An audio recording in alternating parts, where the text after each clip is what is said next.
Rádio Piauí.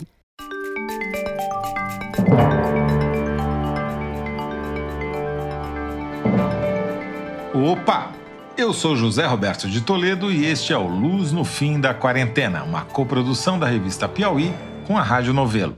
Como você sabe, infectamos o canal do Foro de Teresina para discutir pesquisas científicas que ajudam a atravessar, talvez, quem sabe, o túnel da pandemia. Neste episódio, voltamos a conversar com o imunologista Tiago Carvalho, da Fundação Champalimaud de Portugal. O assunto é, de novo, vacina contra coronavírus.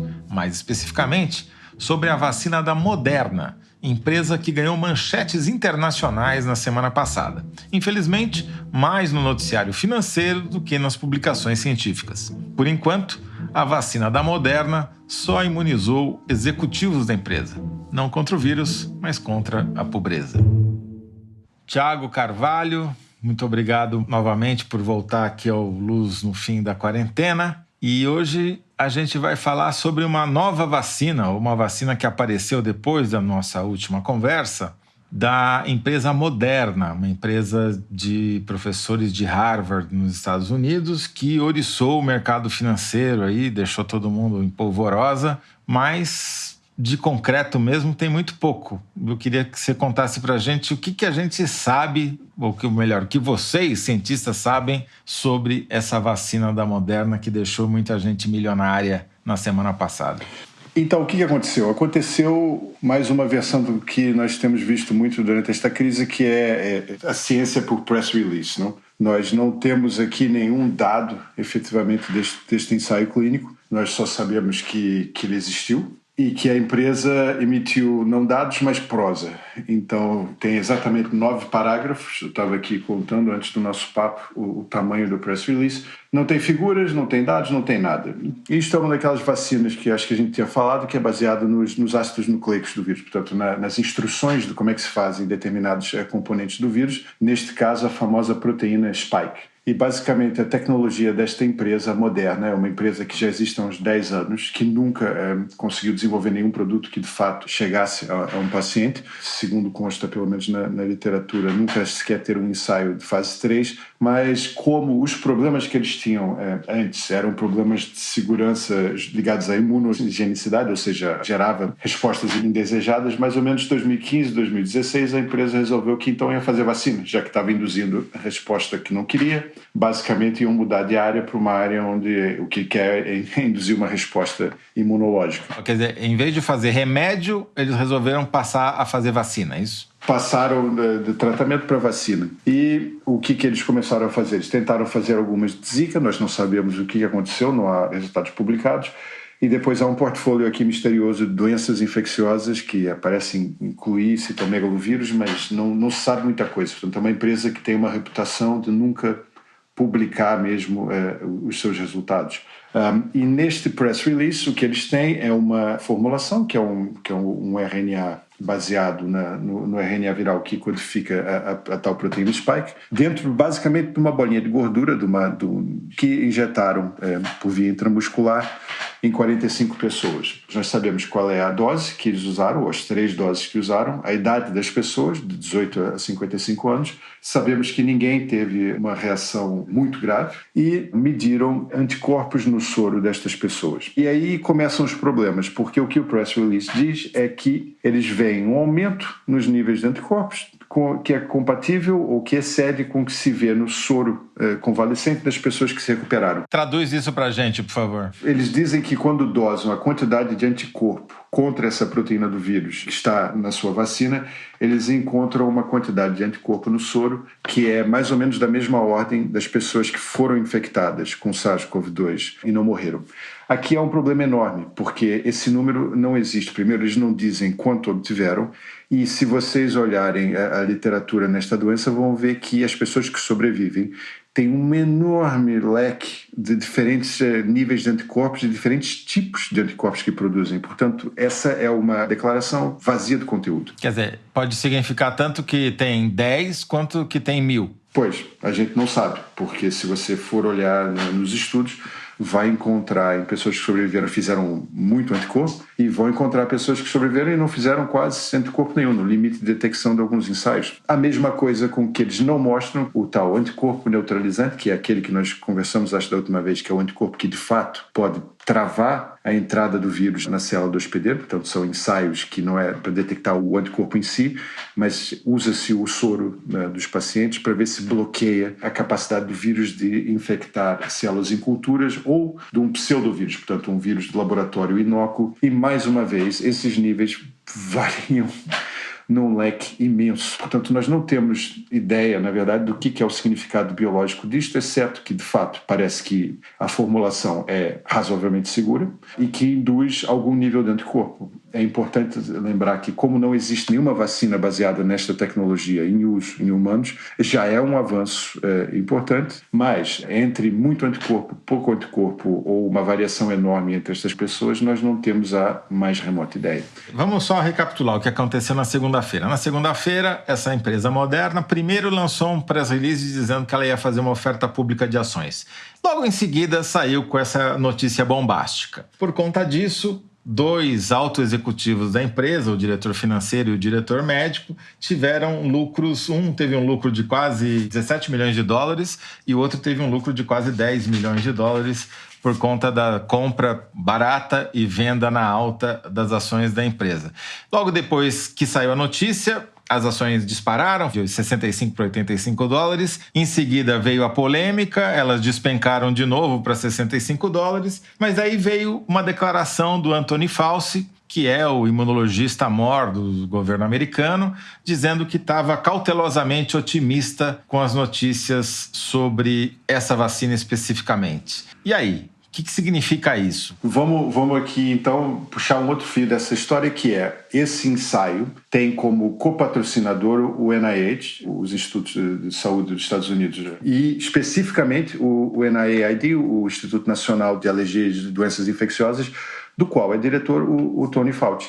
O NIAID não se manifestou, não mostrou dados, não publicou nada, portanto é muito estranho, porque aqui é uma entidade pública. A Moderna, como nós conversamos, tem uma tradição de nunca mostrar os dados, que já gerou discussões no passado sobre o que isto quer dizer em termos da qualidade dos dados, mas como é patrocinado por uma entidade pública, o que nós esperamos é que em algum momento, pelo menos isso, o NIH, o Fauci, etc., tragam à luz o que de fato aconteceu. De certa maneira, pelo menos nós temos indicações que isto vai acontecer, porque da última vez que tivemos um press release deste tipo, que foi aquela famosa conferência do Fauci na Casa Branca sobre o Remdesivir, eventualmente o estudo saiu no New England Journal of Medicine e correspondia em grandes linhas ao que o Fauci tinha dito naquela conferência de imprensa, ou seja, não era nenhum milagre, mas uma pequena melhora nos tempos de internamento das pessoas. Sim, no caso do Remdesivir, aí o paper diz que reduz em 4 dias, em média, o tempo de internação das pessoas. Passa mais ou menos de 15 dias para 11 dias. Porém, não faz nenhum efeito para quem está entubado, né?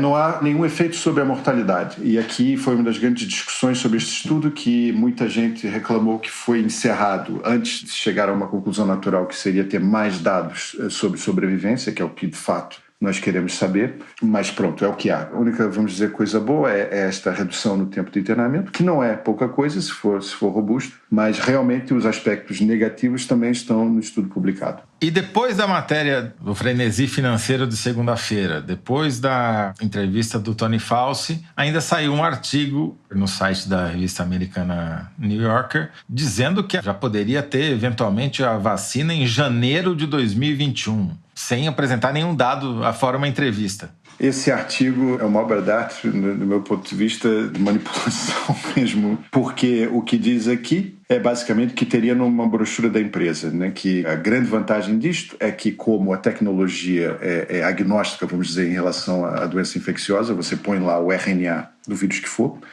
e funciona, que poderia se aproveitar da eventual rede, sistema de produção e distribuição da empresa. Agora, como nós conversamos, esta empresa nunca produziu nada, nem nunca distribuiu nada. Portanto, podíamos estar nós dois aqui planeando o sistema de distribuição da Coca-Cola em Marte, não? Junto talvez com Elon Musk, que deve estar muito também excitado com esta coisa toda, e teria, em termos do mundo real, o mesmo grau de experiência. E as pessoas que trabalham com vacina, ou lendo as pessoas que trabalham com vacina há muito tempo, a realidade é uma merda nesta área, porque ela tem que chegar em tudo quanto é canto, ela tem que se preocupar com a idade das pessoas, com as condições pré-existentes, com as condições de refrigeração ou não, com o material para injeção. Portanto, essa coisa da New Yorker, que é uma revista que eu gosto muito e assino, eu achei muito decepcionante.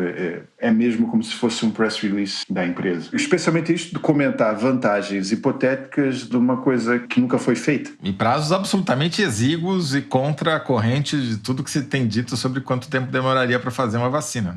Pois é, a própria Moderna, que está a passar agora para estudos de fase 2, vai dizer que, se tudo correr bem, em julho querem começar estudos de fase 3. Portanto, depois vamos chegar provavelmente naquele cenário que também discutimos antes, de esperar a infecção natural, não?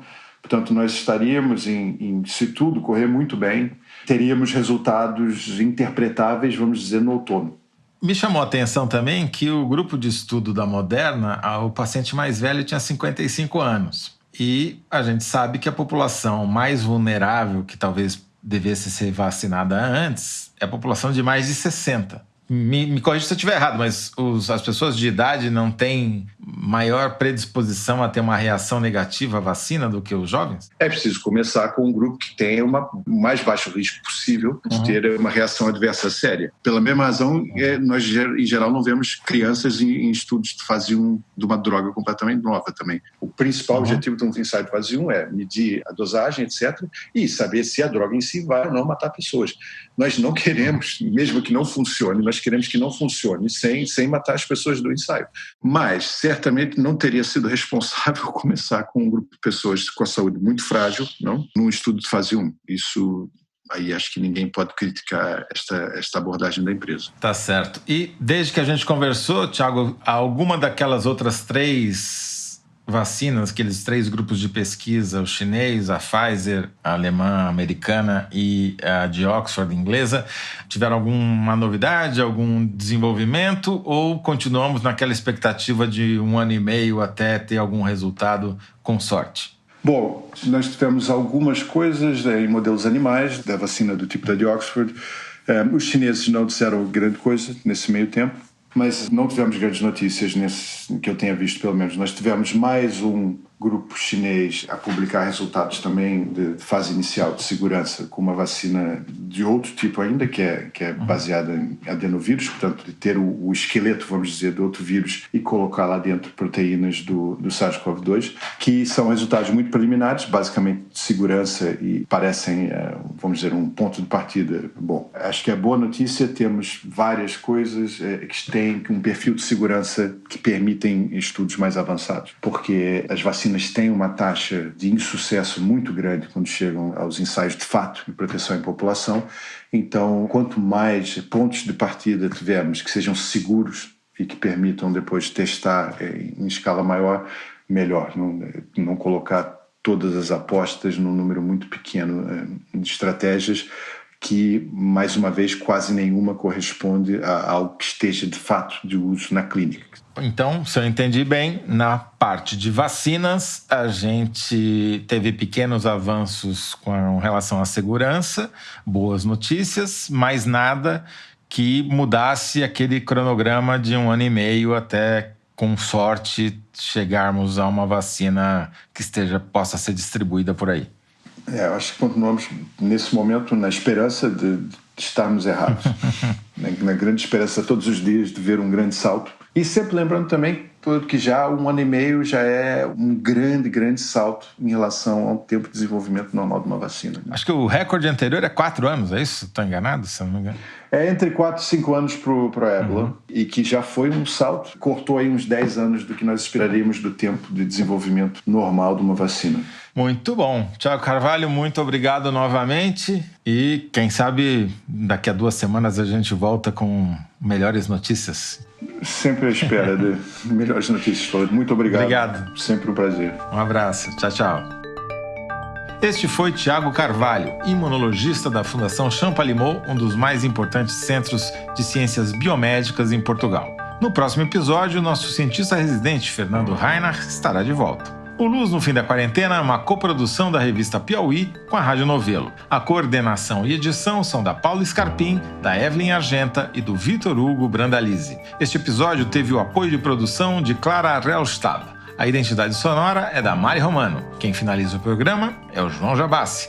E a coordenação digital é da Kellen Moraes. Yasmin Santos e Emily Almeida fazem a distribuição nos tocadores e nas redes sociais. A identidade visual é da Paula Cardoso e o Motion Graphics é da Renata Buono. Eu sou José Roberto de Toledo. Até o próximo episódio. Tchau!